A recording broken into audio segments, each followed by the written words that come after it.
Hello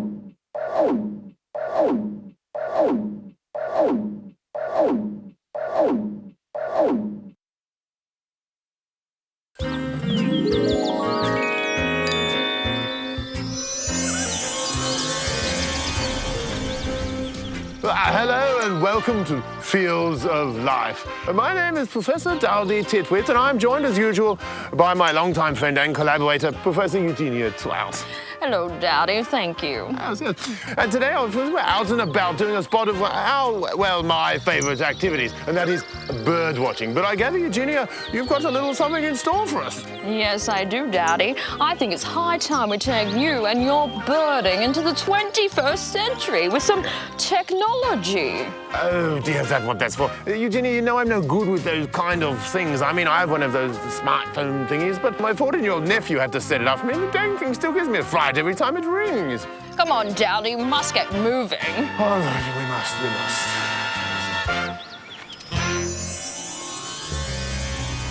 For example, that pheasant cuckoo we just saw. So we enter here, we'll click in here, then we'll add the GPS coordinates, and then we'll pick an image based on colouring and if it was male or female. Oh, no, Eugenia, I'm sorry, you've lost me again. I'm very sorry, but this technology... Look, last time I was on the web was when I walked to a spider's home. Oh, that is very funny. Did you know?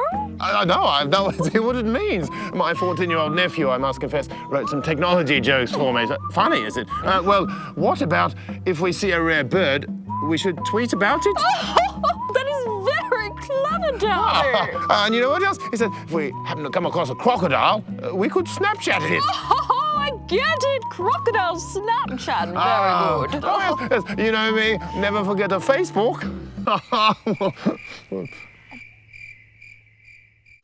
I don't get it. Did you write that one yourself? Yes, that one was all mine, I'm afraid. Sorry. Maybe don't write your own material. Right. No. Right. Better.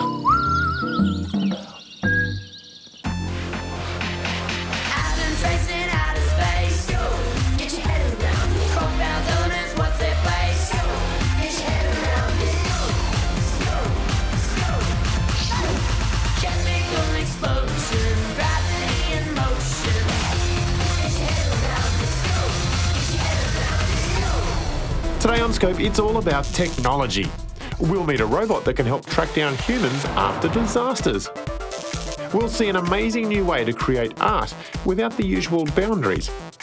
And a machine that calls the no balls. Hello and welcome to Scope. Today I figured if technology was going to be the thread running through our science jumpsuit, well, I needed to be somewhere where technology is bursting out of its portals.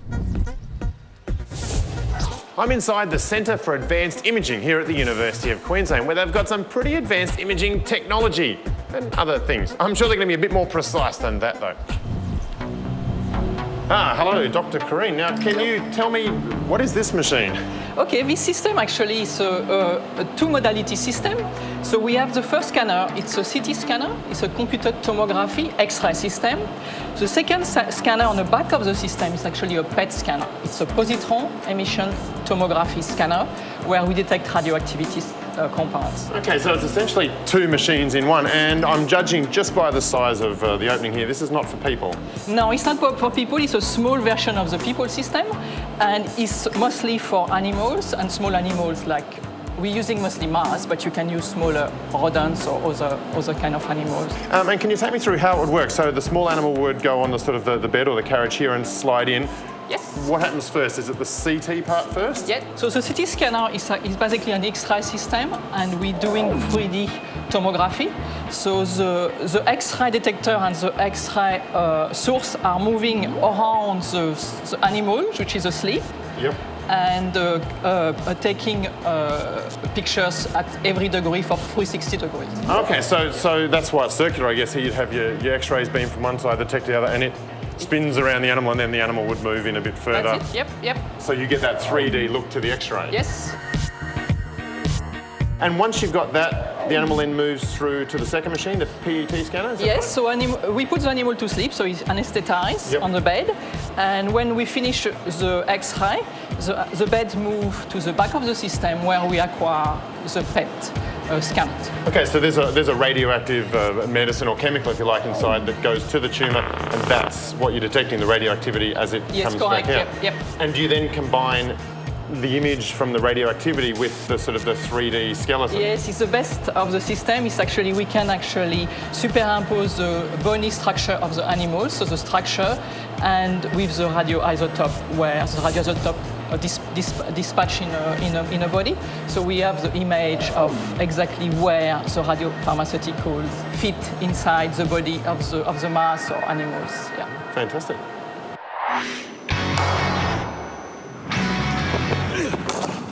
It's a bowler's nightmare. The umpire's call declaring a no ball. For every no ball bowled in T20 and one-day cricket, it costs the fielding team a free hit. But the aim is to knock no balls right out of the game. Hi, I'm Sam from QUT. Hi, and I'm Troy Cooley, head coach of the National Cricket Centre. We've teamed up to fine-tune a device that tells the bowler when they've overstepped the mark. A front foot no ball is when an umpire deems that there is no part of the bowler's foot behind the front line. So a bowler has to make sure that he has some part of his foot behind the line, because as soon as it goes past that line, then that ball is deemed not being able to get any batsman out. So the batsman has a free hit. Fast bowlers are more likely to bowl a no ball than a spin specialist because they have a longer and faster run up to the crease. But now the simple and easy to use no ball detector can train bowlers out of delivering no balls. The device uses laser technology. Inside this box is a light sensor and a battery, which shoots light beams thousands of times a second across the pitch to that reflector strip. If the light beam is ever interrupted, it lets off a beep. During practice sessions, when the beep is heard, the bowler knows to adjust the rhythm of both their delivery stride and approach. Cricket Australia has been testing a number of prototypes for several years now. But my version of the no ball detector is proving to be the most reliable. The results are promising. We're seeing fewer no balls among young bowlers, and now we have a device at every state training centre in the country. The no ball detector is also proving handy at putting an end to disagreements on the pitch.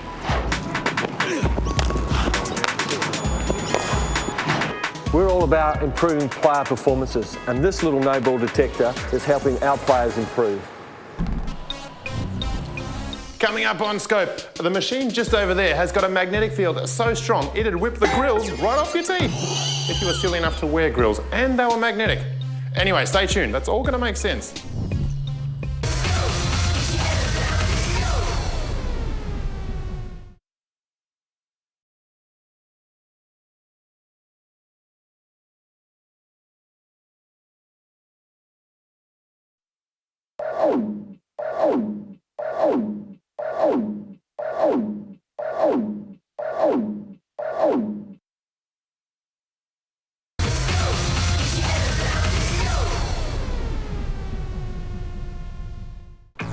Hello and welcome back to Scope, or should I say Techno-Scope, because today we're looking at technology, and specifically I'm immersing myself in technology that can see beneath the surface. And here to be a little bit less enigmatic about it all is Dr. Ian Brereton. Ian, can you tell us a bit about the machine in the room over there? Rob, this is a MRI scanner. It's a very special MRI scanner. It's very much like the scanners that you might see in a hospital. I don't know if you've had an MRI scan. I have had an MRI scan. It works on exactly the same principles as a hospital MRI scanner, except that this one is much more powerful.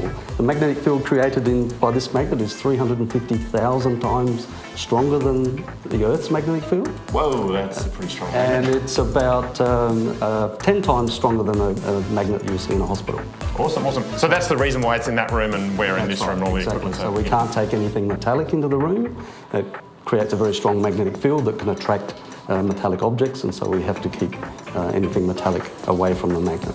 Tell me, how do you create a magnetic field that strong, that intense? Well, the magnetic field is created by a coil of superconducting wire, and when you apply current to a coil of wire, it generates a strong magnetic field within the coil. And this superconducting material is cooled down to minus 269 degrees Celsius, and at which point it can carry a lot of current and create a strong magnetic field. So to cool it down that much, you use liquid helium for that? Liquid helium, so the coil is in a bath of liquid helium, and around that is a bath of liquid nitrogen to minimise the amount of boil-off of to helium. Keep the liquid helium nice and cold. Wow, that's pretty incredible. So tell me, what kinds of things do you put into this machine? Well, in this machine we were able to take MRI images of any objects that are about 3 centimetres or smaller. So normally we image water, so the MRI scan is detecting water, and so we build up a map of the water within an object. So this here is obviously a mouse brain by the look of the title. This is an example. This is a MRI scan, high-resolution scan of a mouse brain, and we can scan down to around about 10 microns, detect features within the brain of about 10 microns. So it's very high resolution and lots of detail. You can scan through the brain and pick up all of the features within the mouse brain. So that's sort of going from the bottom to the top, if you like, slice by slice, level by level? Through the mouse brain, that's right. And you've imaged other things as well, small things like seeds or insects? Yes, we can image seeds as well as insects, small plants, so we can watch them germinate, watch the seeds take up water and germinate and grow into small seedlings. We can measure the brains of zebrafish. We've measured flies and any other, sugarcane and all sorts of plants and other materials. As long as there's a water content in there for the MRI to be able to sort of to make the image. That's correct, yes. Fantastic. Cameras are pretty amazing, but did you know they can be used for more than just taking a pretty picture? Hi, I'm Leith. I helped to create a camera system which can detect humans during rescue operations. Rescue operations are carried out in a range of situations. For example, after an extreme weather event like a cyclone, emergency workers are sent in to help find survivors and move them to safety. But finding these people can be long and risky. That's why we have developed technology which can help. Using a unique algorithm or formula, we use thermal and color cameras to detect people in a way that is incredibly fast and efficient. But first, what's a thermal camera? Well, while normal cameras use visible light to create a picture, thermal cameras use invisible radiant energy. This produces fantastic images just like these. We tested our algorithm in many different and difficult situations, where sometimes people cannot be seen by the human eye. However, it showed very good results. Our technology can use any kind of camera to detect training samples or body shapes, which makes it a lot more versatile. While other systems use up to 550 body shape samples, our technique uses only 8 samples, and this makes it very fast. By doing it this way, the system can do one scan to determine if there is something there or not. It can quickly search the area and find a person up to 50 meters away. And this is good news for our rescue workers. It means they can move into the next area without having to put themselves in danger, and they don't need to spend hours searching the one spot. This system can also be fitted to a robot just like this. Roaming robots can be sent in to scour collapsed or unstable structures for trapped people. In the future, this system could also be used to develop a helmet or a handheld device to help emergency workers find survivors even faster.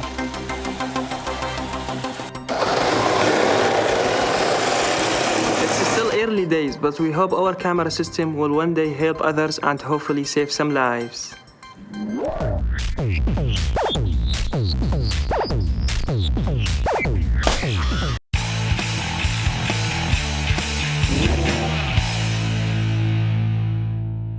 Hi, I'm Brittany, and today I'm going to take this piece of technology and turn it into a hologram making machine. or at least our version of a hologram or 3D image. You'll need a smartphone that can play videos, a sheet of clear plastic that you can find at a newsagent's or craft stores, as well as a few other things. Now we need to make 4 trapezoid shapes out of this plastic. They all need to be the same size, so I'm going to make a paper version to trace around. I'm making mine so that it measures 1 centimetre across the top, 3.5 centimetres down the middle, and 6 centimetres across the bottom.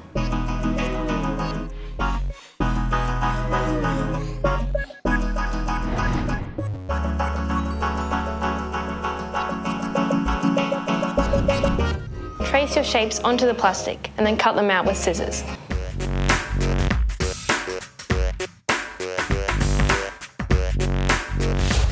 Once you have your shapes, tape them together to form a reflective device for your phone.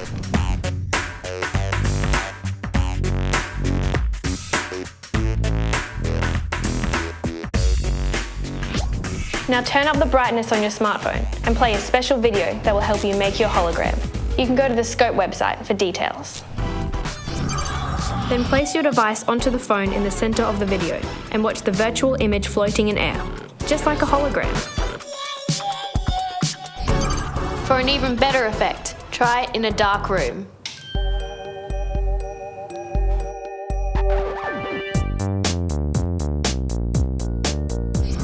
But how does this work? Well, it's not magic, it's just a really cool illusion. These videos just show the same moving image on 4 different angles, and because our device is see-through and reflective at the same time, the images bounce off the outside surface, but what we see appears to float in the middle. And because it is 4-sided, it doesn't matter which angle you look at it from, the illusion is still the same. You could even experiment with using a tablet and a bigger version of the device to make an even bigger hologram. Alright, I'm off to impress some friends. Coming up on Scope, it's an MRI, but it's big enough to fit a person inside. Plus, we'll be creating some virtual art without boundaries. Stick around for all that.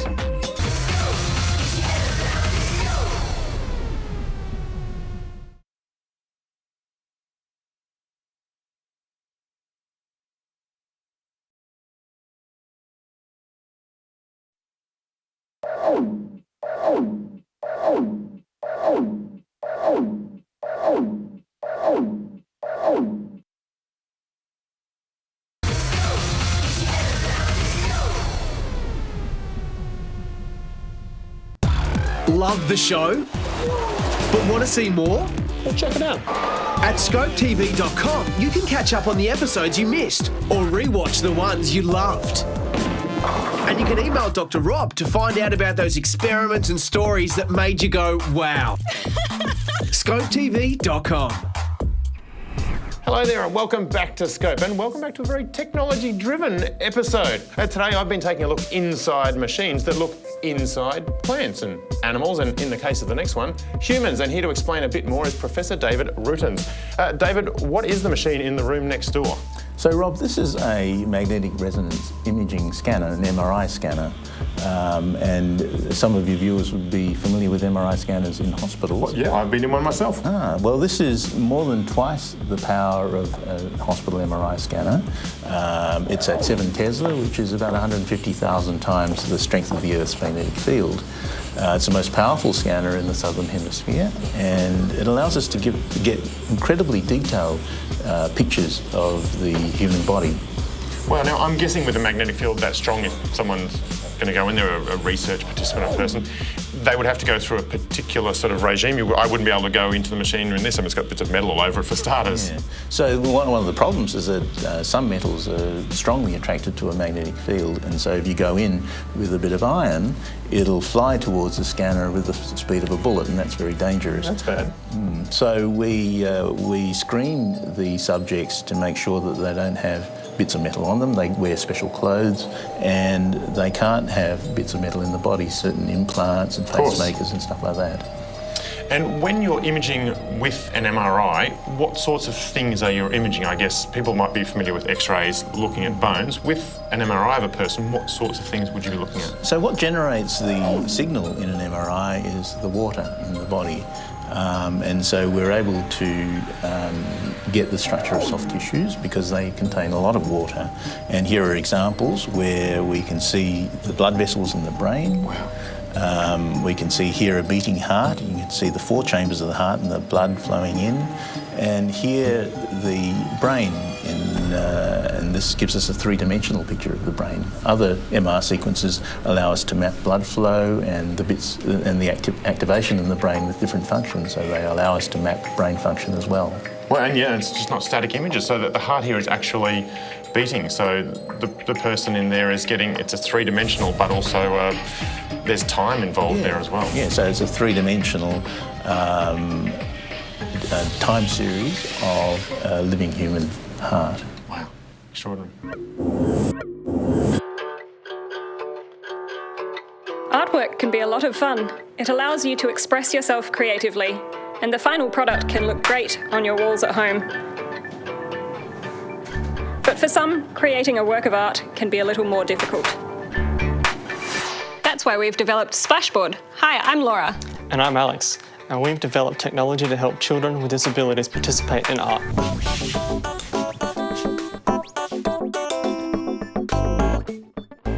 Our virtual art program uses a sensor from commercial game console technology to track a range of motion from multiple limbs. You can control the canvas using any part of your body, including your arms, legs, and even your head. Each time a limb passes through a coloured button, it changes the colour of the paint you can use. The program is designed to encourage movement, with different actions creating a range of sounds and visual effects, such as sparkles.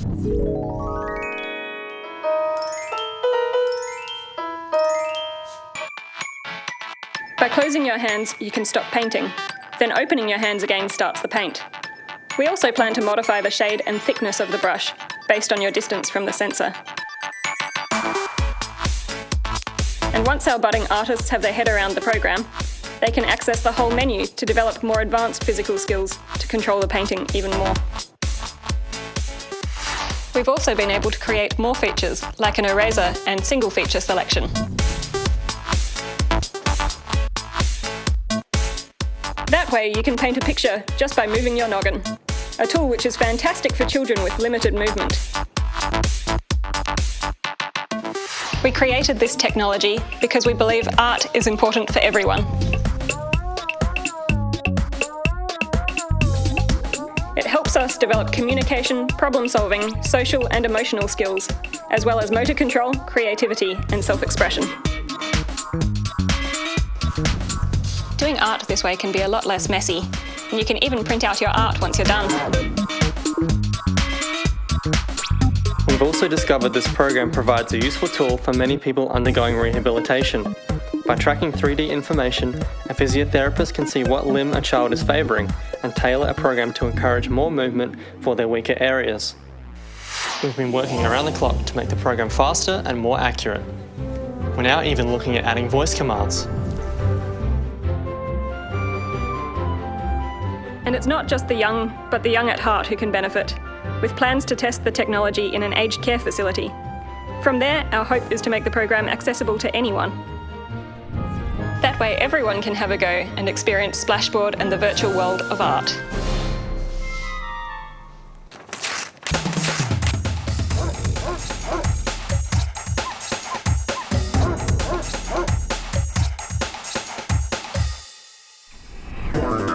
When too much technology is barely enough, well, there's always more technology. Although we don't quite have enough time for another story, but there is enough time to check back in on what we saw today. There was the robot that could help search for people, the invention making no balls a no-brainer, and of course loads of interesting imaging. If you've missed anything from today's show, well, don't worry, just head over to our website and don't forget to use your brain and tune in next time when the ordinary becomes extraordinary. Under the Scope.